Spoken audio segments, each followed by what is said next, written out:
discussed was because we're a year away from the World Cup in Qatar, the first World Cup in the region. And, obviously we shouldn't ignore a lot of the issues that are sort of especially brought up whenever we discuss the World Cup in Western media around construction rights and the death toll of the construction workers who are, dying building these stadiums. But I was curious about what do you foresee as sort of being the impact of the World Cup being hosted in this region? Do you see it sort of fitting into this trying mood of sort of peace and normalization among relations, or do you see it sort of not really having much of a, or what about its impact on football even in the region?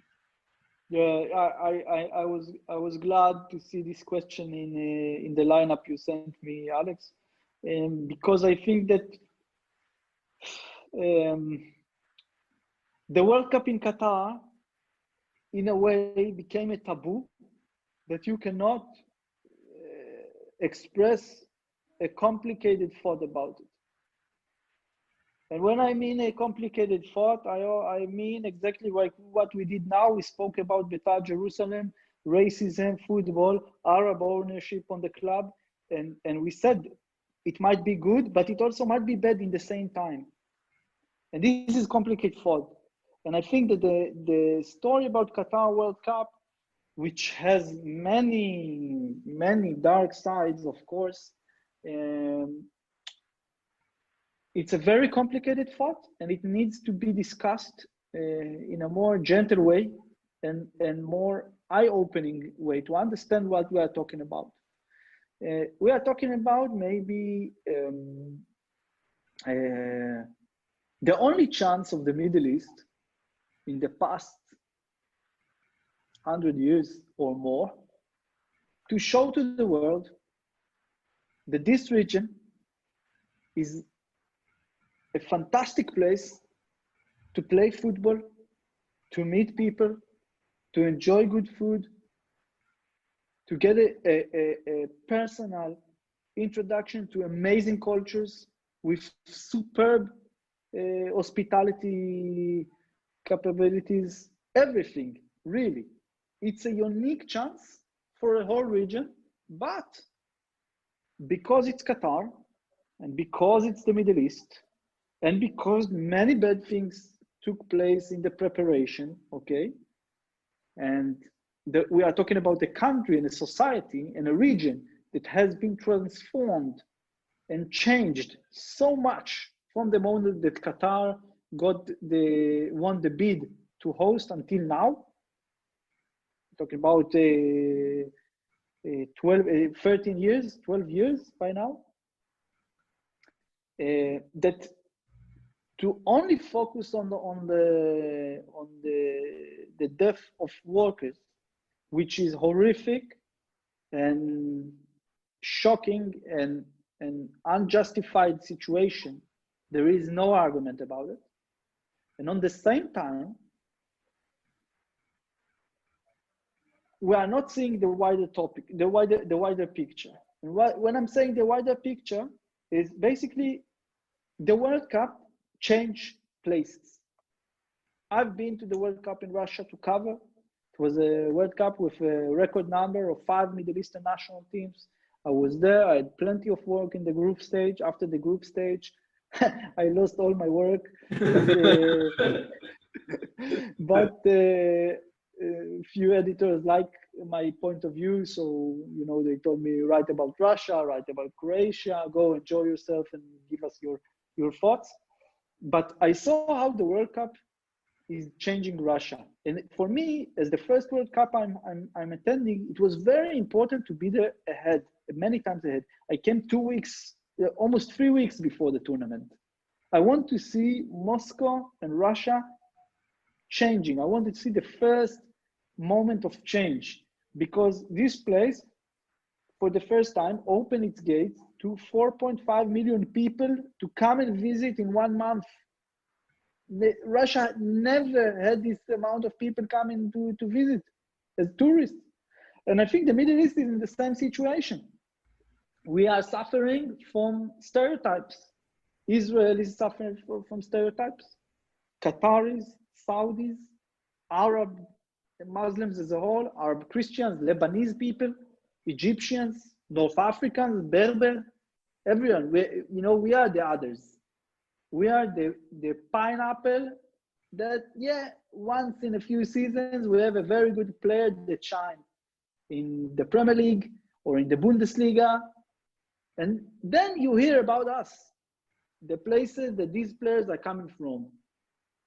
And I think the World Cup in Qatar, first of all, without taking any importance, without taking down and downgrade any importance of the horrific situation that took place in the construction sites there, Qatar never hosted the World Cup.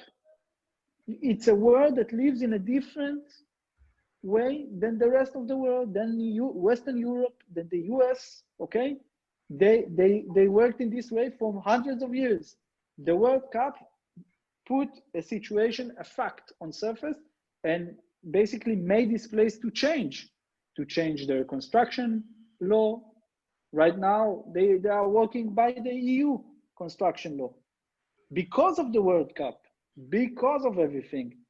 So I'm saying it's bad, but on the same time, maybe this was the price. This was the horrific price that we need to charge in order to change something, in order to create a new reality. And about the bribery allegations, for example, yeah, it's okay. It's easy to focus about Qatar and the World Cup, but also Russia there was bribery involved. And we also know that in Germany 2006 there was bribery involved. I mean, the bribery thing is I think it's very much on my list of sort of maybe apprehensions about the Qatar World Cup. It's quite low because we know, I mean, what we know now is that, all the countries were doing it. It's just England were worse at it than other places, and they weren't escape. So we discovered very interesting thing. Okay, also in Brazil, they moved thousands of people out of their homes to build fan zones. In South Africa, you will never know how many workers died building a soccer city. What we now know, and very good, we know it, that having mega international events on countries that doesn't have the infrastructure to host it, you need to build it. And if you build it, and you build it by the laws and measurement of these countries before any reform,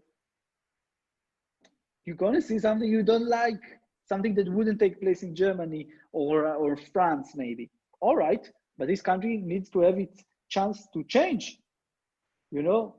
Don't judge it like this. They're trying very hard. And I'm saying again, the World Cup in Qatar is a huge chance for the whole region to show a different face, not only to Qatar. It's a unique chance for us Middle Easterners to show our touch for football, the way we see it.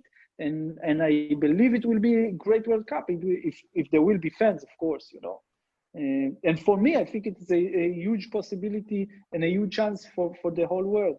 Because in this manner, which Qatar was involved in the blockade with Saudi Arabia, and Saudi Arabia also pushed for the media about Qatar, and they really tried to grab this World Cup and move it, make it an all Middle Eastern tournament, or even take it and host it themselves. There was like a small venture they tried to do a couple of years ago. It became very political, of course, within the Middle East also. I'm saying, if we take this view of judging Qatar now about these things, we can judge. Why should Germany host football sports events? In the Olympics of 1972, there was Jewish athletes that were murdered. They shouldn't host. Let's not talk about history and what took place in 1939 to 1944 in Germany. Come on, these people need to host? No. So we are not talking about this because the time has passed and we are mature people and we know that places and people change, or even if they are not changing their heart, they are doing an effort to change their habits. Give them a chance. Maybe they will be better in a few years. Maybe this kind of event can change the whole region, have a tremendous impact on peace.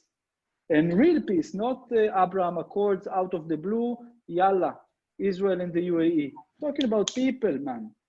You know, to hug, to eat hummus together. This is what I'm talking about. And I really hope this will be the impact of the World Cup 22 in Qatar. Yeah. Yeah. Thank you so much for this. Because yeah, I do think that there's definitely this bigger story to be told, and I felt like this was very much it. So thank you. Yeah.